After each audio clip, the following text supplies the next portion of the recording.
फौजी पश्तीन को रिहा करो। बिस्मिल्लाहिर्रहमानिर्रहीम। मुहतरम वलकसरंग तसोता मालूम दो چې د نن 15 ورځې مخکې صوبایي حکومت یعنی پاکستان تحریک انصاف او وزیر اعلی خیبر پختونخوا په صوبایي اسمبلی کې یوه قومي جرګه وغوښته د پختونخوا په بدامنۍ او په دهشتګردۍ باندې د جرګې پاس د د پښتون تحفظ مومنټ او د وسرا د پېښور یونیورسټۍ دوه طلبه چې هغه د جرګې پاس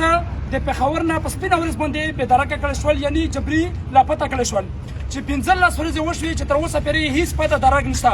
د وزیر الله صاحب یو سټیټمنټ راغلی و هغه انډایرکټ یوه خبره کړې وه چې یعنی دا د اسلام آباد ایم آی وینګ دا خلکو چت کړي دي مونږ دلته کې چې څومره دلته کې د طلبه او څومره د مشرون دي مونږ دا خبره کوو چې که دا د اسلام آباد ایم آی وینګ چت کړي وي یا بلې ادارې اوچت کړي وي چا هم اوچت کړي وي خو دا د خیبر پښتونخوا نه او بیا د پېښور په سپینه ورځ اوچت کړل شوي دي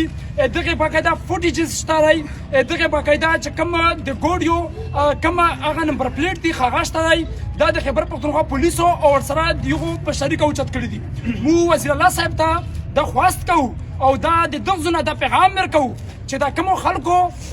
د کومو ادارو دا کسونه اوچت کړي دي تا د خیبر پښتونخوا سی سی پی او ورسره آی جی پولیس او ورسره نورې څومره محکمې دي تر کور کمانډر پورې دا که ته اختیار در سره وي واک در سره وي دا خلک دروغ او دغه نه ته تپوس وکړه چې دا څه شول بلکې وزیر الله دا هم ویلي وو چې زه به باقاعده په عدالت کې ودرېږم او زه به د دغو خلکو مدعي کېږم خو تر نن پورې هغه هیڅ داسې نه سټیټمنټ راغلو تر اوسه پورې هغه نه دغه خلک راغوښتل ونې ته نه تپوس وکړو مونږ دا غوښتنه کوو چې دا کم طلبه کم زده کوونکي عدنان او ورسره حبیب دا په فوري توګه باندې رها کړل شي عدالت ته راوستل شي په عدالت کې په ده باندې کوم جرم ثابت شي د هغې مطابق ته سزا ورکړل شي یعنی تر اوسه پورې په دوی باندې هیڅ جرم نه دی ثابت شوی د دوی سره په